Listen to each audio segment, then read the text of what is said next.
everybody, my name is Farmer Phil, and in today's video, well, it's raining at the minute, but I'm hoping we get at some silage. We're going off with the John Deere mower to mow a lot of paddocks and reseeded grass. But before we can do any of that, we have a wee issue in our red clover. We have a plant called ragwort. We have lots of it in it. So we have to go pull it before we can go mowing it. So we're just going to empty out the back of the gator and bait on and get that done. It is midday, we're just after having the dinner.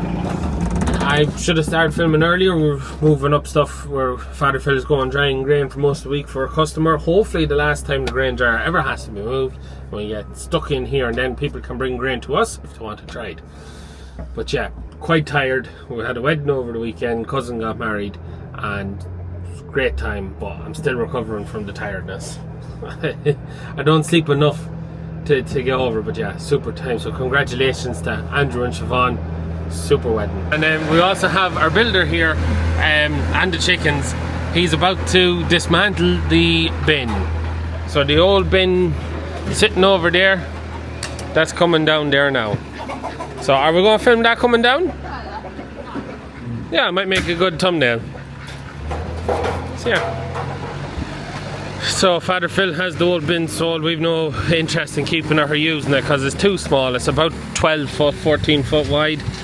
So it's gonna be interesting to see it come down.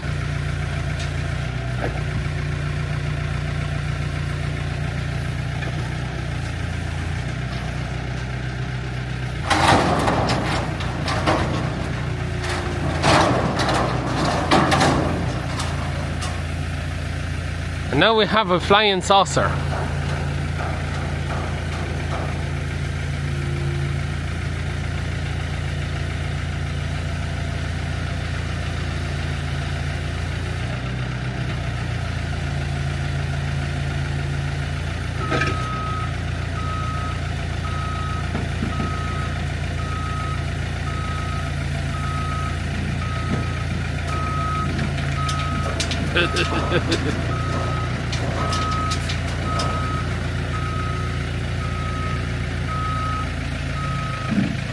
Yeah, grain bin might be done by the end of today.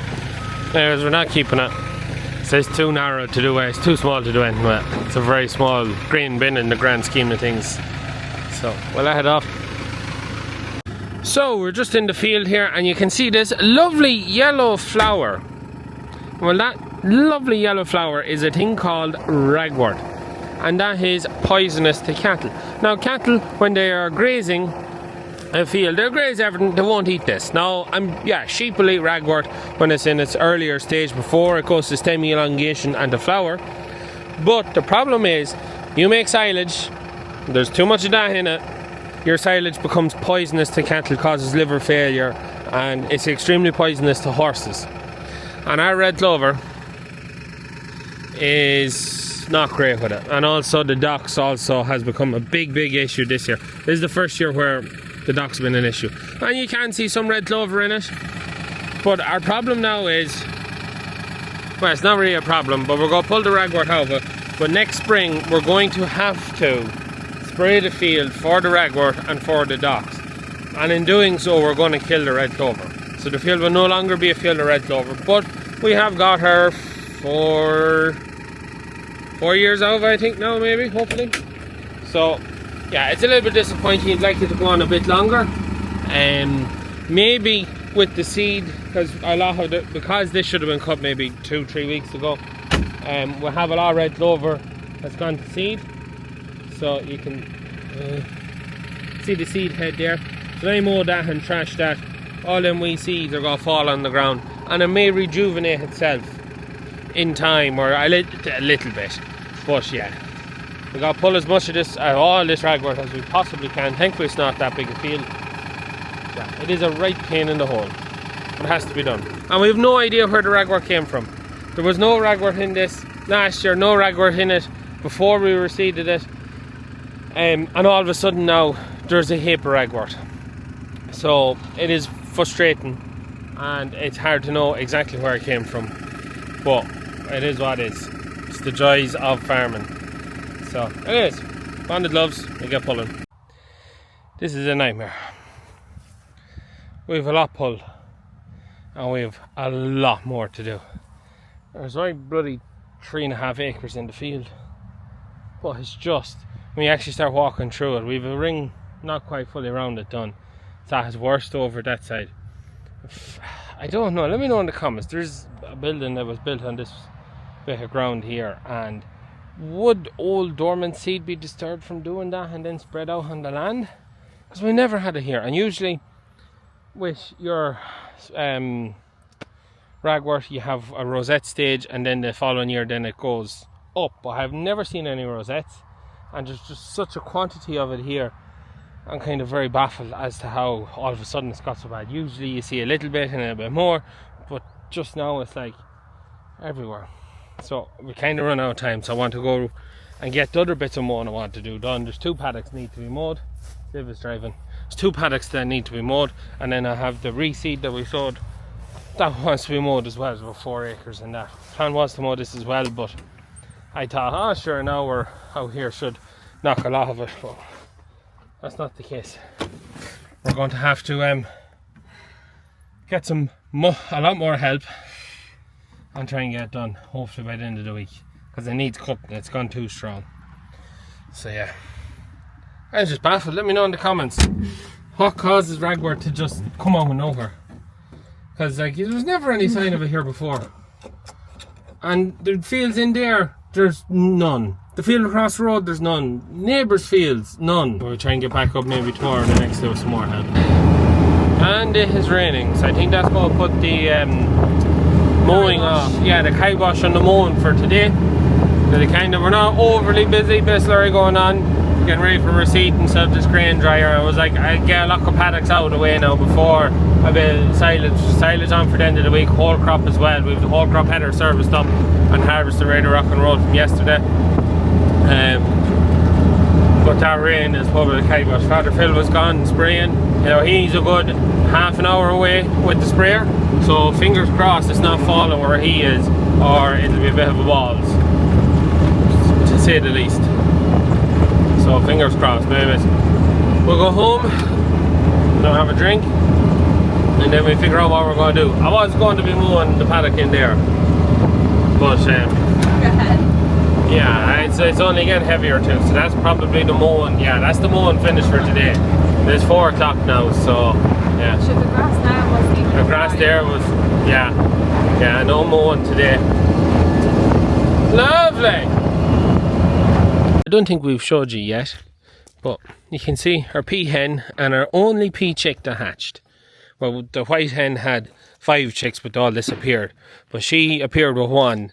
And that one is tipping away there nicely. Also, that has the adapter plate for the harvester for the whole crop header serviced up, ready to be put on the harvester when we get the phone call. But yeah, anyways, so that rain has spoiled play for today. So, and also if you're wondering, we do have ragwort in this paddock this side, and that has been sprayed, so that should all die off with itself. So we sprayed that to try and clean it up. The 2 lawns either side of the house are full of daffodils, and then it becomes this big job of trying to figure out when you can spray them where you don't kill the daffodils, because we sprayed this one last year. You can see it's not too bad. There's a small bit of thistles, and that was cleaner, and there was a very bad crop of daffodils, so we're reluctant this side got sprayed. So fingers crossed we don't kill all the daffodils. There's a lot of daffodils out there, but I needed something doing to try and take the thistles, nettles and ragwort and docks out of it. So what we're going to do now, well, we have a reseeded paddock out here for the shop, which I've been humming and hawing at what I'm going to do with it, because it needs something doing to get it to thicken up. So I think what I'm going to do is I'm going to go mulching it. I know, it seems a strange one, but I think that's what I'll do. Also, you'll notice this here has got a bit of grading and a bit of sand on it, so that's been done for extra car parking space. So the plan is to let the grass grow up through it, and then it'll just extra space. But we had to get it leveled off because it wasn't terribly level, and we needed to be relatively hard that if we need it, it can be used for parking on. We'll put down a quarry grater. I don't know what I call it, but that got done anyways. We also mulched them 2 paddocks there this morning, so I think we'll go mulch that. So we're out here now on the reseed, and our Pro Clovis spray worked exceptionally well, so it did, because it's taken out all the bits of Sherlock and rape that was coming in it, and has left us with a lovely clean grass. We need the grass to tiller. So to tiller it needs to get eaten or cut or whatever to make the grass tiller out, because if we don't do that and we have people walking out here, the paths could get mucky because the grass won't have tillered out to fill out the sward. Now there's not enough out here. Maybe there is enough. The problem we have is if I put livestock out here, so as in calves, they're going to poo everywhere, and then that poo is just going to be there. It's going to be everywhere, and that's just not going to be great for people being out here walking if we just calf poo everywhere. We also then would have to fence it. If we put goats out here, goats eat everything but grass, and what we want is them to eat the grass. We don't have sheep. Sheep would also require more fencing, and if we were to come out here and mow it and bale it, which was my first idea, the fear would be that where you turn and do all that kind of stuff, you'd scar and turn and churn the ground. So that wouldn't be ideal. Mulching it, I think, is going to be our best option. So we'll go get 6480 and the Samaz mulcher and do the job. And just to show you, you can see out there, lovely and clean, and the bit that wasn't sprayed just at the back of the shed here, where the boom is, this is what it would look like if it wasn't sprayed. So you have dock, you have Sherlock, you have thistles, you have just a mix of weeds. So that just goes to show you what the bit of spray done worked well. So we'll just try and get it to tiller. So I go get the mulcher, and then yeah, the day is more or less gone on us. We're just talking to the cousin there, just seeing about what's the next move, and the next move for the shop is we're going to be putting in a floor under the museum end of it, which we'll be operating out of then for the sunflowers and that. So that's what's happening. We go mulch. Also, lads are back from spreading today, so they got on well today. 6480, how's it running? Well, it seems to be running not too bad actually. So fingers crossed it actually stays that way. You can see, I actually thought there was a bit more grass on it. Now I'm not peeling it very tight, just in case of that stone or be skinning it, that I'd be lifting the plants out. But you can see there, what's like, I'll leave it behind me. But it's not too bad. Main is just cut the grass, just to get the tiller. So, plan will be now, when we get this job done, get some 10-10-20 put out, just to try and give the grass a bit of a kick to get it to come back quick, and then the P&K to help it tiller and put up good roots, so that it fills out nicely and just covers that sward before maybe about 2 weeks, I'd say, before we'll have people out here. But just so that it fills it out, and hopefully that it's able to withstand being walked on. That's the plan. And as we keep going around, it feels like I'm not doing a lot, but hopefully I'm doing what I need to get done. We'll just keep going around the field. That's all the work that's been done before. All the work that's done beforehand. And that's the field topped, mulched. So, a bit of a difference. It's not a wild difference, but hopefully it does what I want to do. We'll get a couple of small bags of 10-10-20. Come out with the 35 and the fertilizer spreader, and just that on. Don't really know where I'm going at now.